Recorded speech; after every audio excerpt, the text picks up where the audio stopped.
Swadika, good morning. Welcome to Newsline. It's September 22nd, 2014. I'm Chalapansa Narula.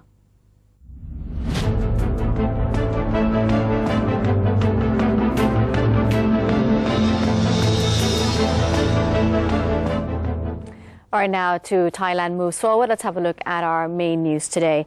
Prime Minister of Thailand has assured that foreign investors have become more confident in Thailand since the introduction of the government's economic policies. General Prayut Chan-o-cha, the Thai Prime Minister, said during his weekly Returning Happiness to the People TV program that the government's economic policies will be implemented in 3 phases, including the urgent phase, the middle phase, and the long-term phase. The Prime Minister said that while the urgent phase is dealing with matters that need immediate attention, the middle phase involves problems that have been left unresolved for some time. For the long-term phase, the government is planning to reinforce the country's economic foundation to support continuous growth and strong growth. General Prayut said that the priority now is investment stimulation through the approval of incentives to investment applications, which should be completed as soon as possible.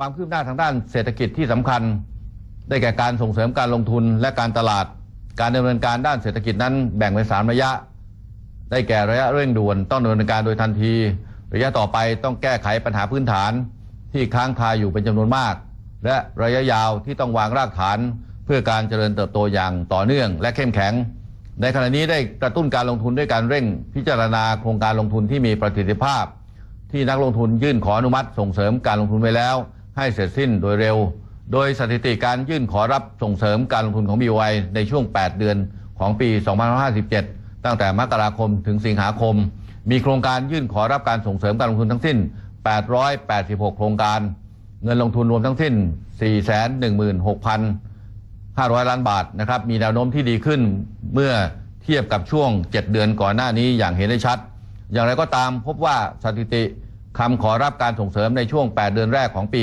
2557 นั้นเป็นโครงการใหม่ที่ยังไม่เคยลงทุนในประเทศไทยจำนวน 458 โครงการหรือ52%ของจำนวนคำขอทั้งหมดซึ่งสะท้อนให้เห็นว่านักลงทุนรายใหม่เริ่มมีความมั่นใจเข้ามาลงทุนในไทยมากขึ้นนะครับ He added that during the past 8 months, a total of 886 projects with a combined value of over 400 billion baht have applied for the government incentives.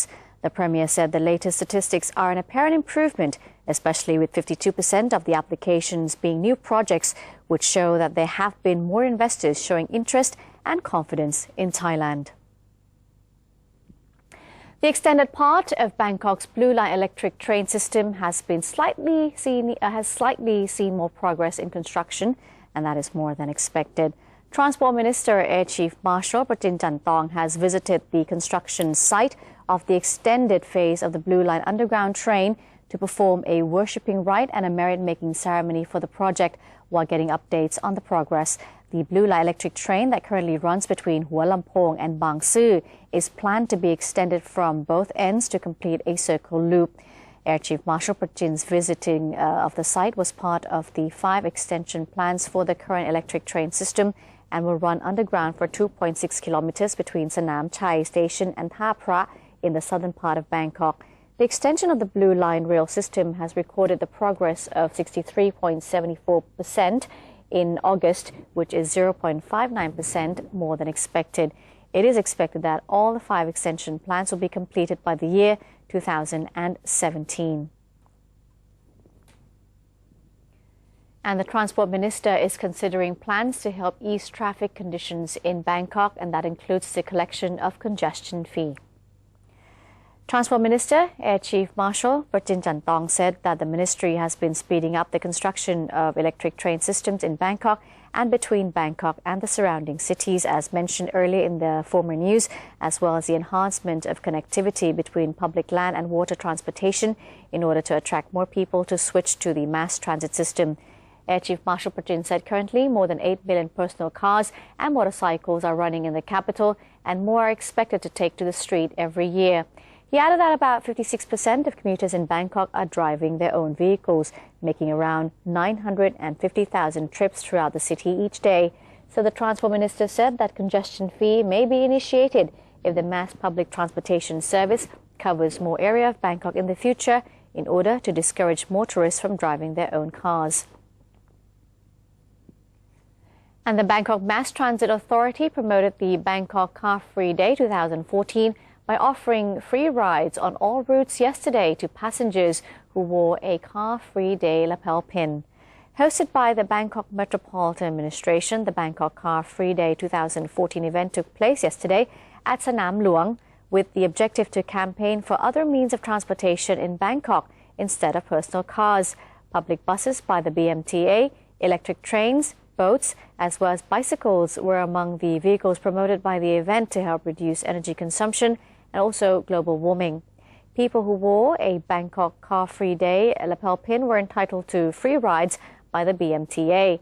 The pins were made and sold by the BMA at 50 baht a piece. The proceeds would go to the Chai Patana Foundation.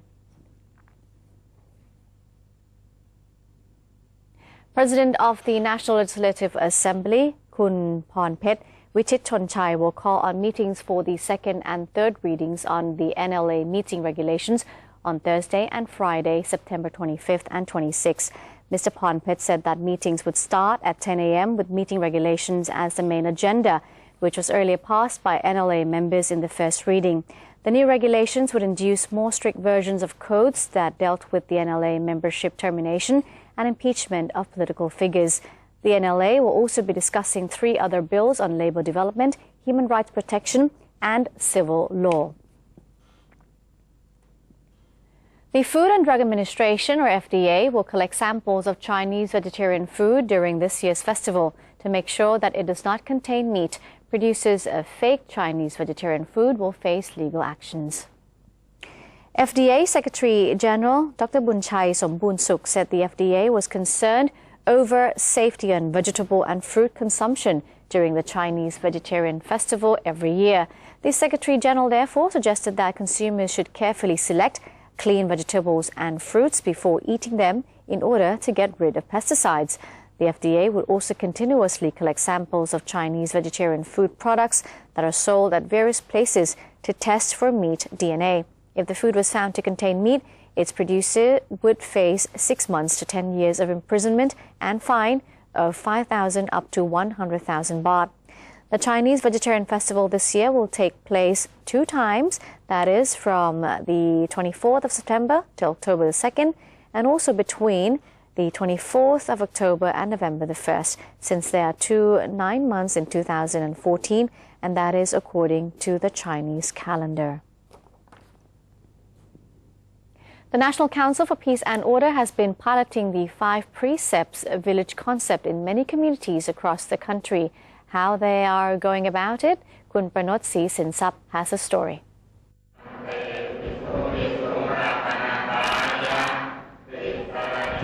This is the sound of the people chanting and praying, paying heed to the 5 precepts of Buddhism. Being a good adherent to the teachings of the Buddha is a daily activity in the 5 precepts village.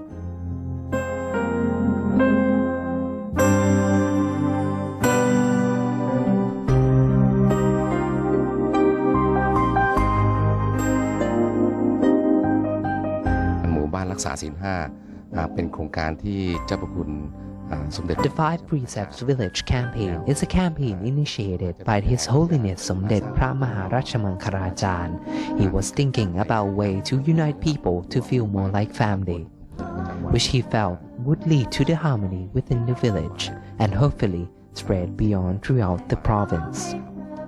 His Holiness decided that this would be a place where the 5 precepts would be fully implemented in order to create love, peace, and harmony within the village. The temple is the center of the campaign, and people go to the temple closest to them to participate.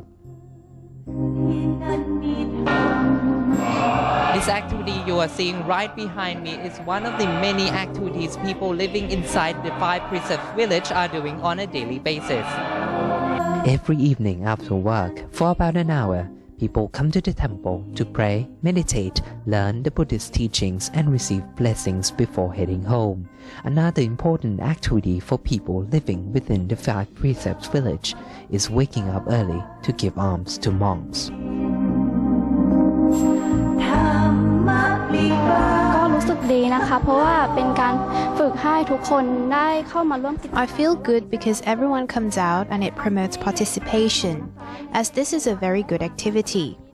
It makes me feel calm because I get to meditate, listen to the Buddhist teachings, and understand how I can be a good person in the community.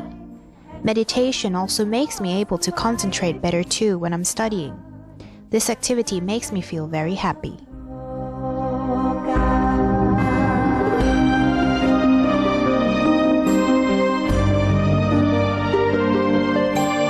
Five precepts bring harmony and joy in your life, and they give a feeling of worthiness that you can feel proud of the way you live,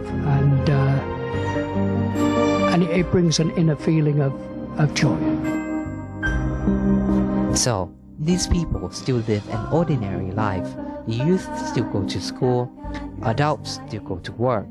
But after they implemented the Buddhist teachings in the course of their everyday life, and these extra activities don't take a lot of time, just a few minutes in the morning and only an hour in the evening, and it can create positive changes for those who participate.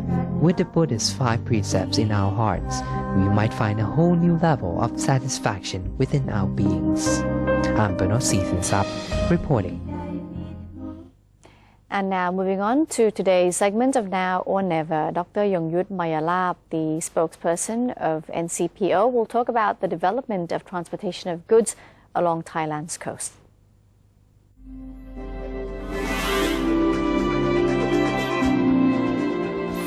Welcome to Now or Never, the program that updates you on the policies and developments of the National Council for Peace and Order, or NCPO.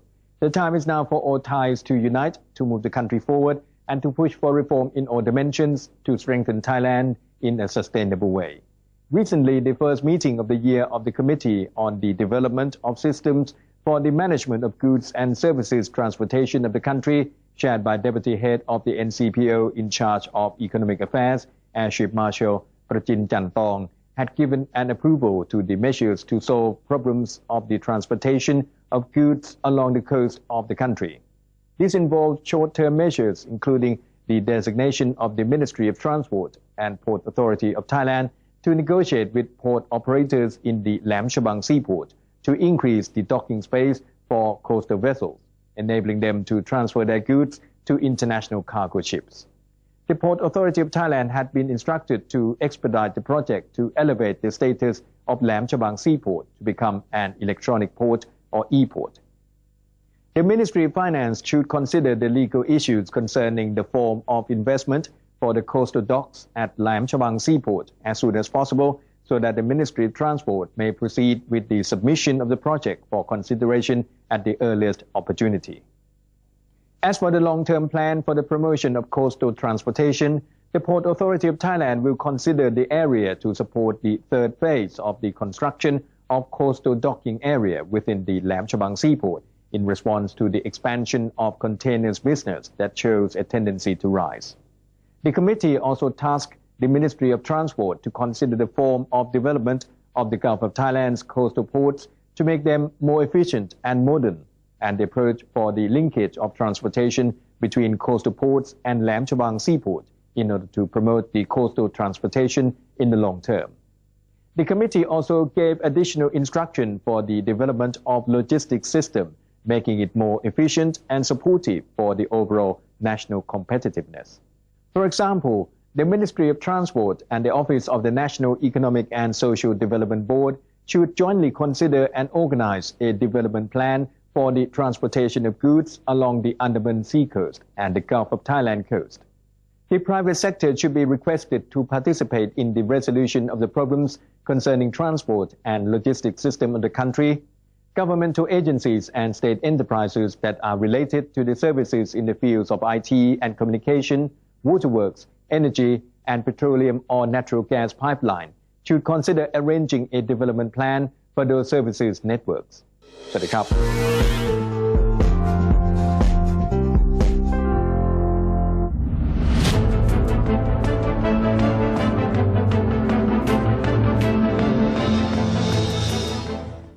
Now to the Asian Games update. Nisa Romyen and Kanchana Sangneun yesterday scored 4 each, leading Thai national female soccer team to the second round in the Asian Games after annihilating India 10-0.